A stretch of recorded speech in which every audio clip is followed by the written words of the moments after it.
Part 2. My teacher called me a failure until I became the richest. I looked at him confused and asked what he meant. He looked back and said, "Aren't you here as the delivery driver?" I laughed nervously and said that I was there because of my little brother. He then looked at my brother with a shocked expression. He said that he didn't know he was teaching my brother as well. He started laughing and looked back at the other teachers, starting to tell stories about how he used to teach me and that all I did was focus on my little business. He continued telling them how he always told me to give up and just go to college like my peers. My little brother looked confused because he knew that those businesses had made me a fortune. He then looked at me and asked, "If you're not delivering food, then what do you do?" I smiled and said that it was a secret, but if he wanted, I would show him my car to give him an idea. My brother looked at me excitedly and asked if I had brought it.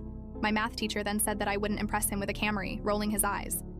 I said that he and the other teachers could take a look after the meeting. When the meeting ended, he came up to me and asked if I still wanted to show him my little car. When we started walking toward the parking lot, the other teachers followed. After a few minutes, he saw my McLaren wrapped in midnight purple parked in the disabled parking spot.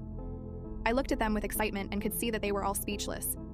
Many of you might criticize me for this, but I ended up yelling at my teacher, telling him that the businesses he told me to give up on bought me this car. I lectured him and started telling him how I was a millionaire and he wasn't. It was very immature of me, looking back, but I didn't care. I'm usually a humble person, but this was the only moment in my life where I felt like I could let loose.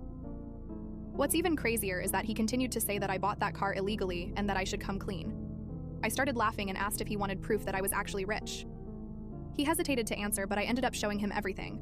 I showed him my bank account, my credit cards that he doesn't have, my earnings for the day, and pictures of my office. I left with my little brother afterward, and we both started laughing, mocking his face when I yelled at him. I held that grudge for a long time. People say revenge isn't the answer, but I think the opposite. I felt peace afterward.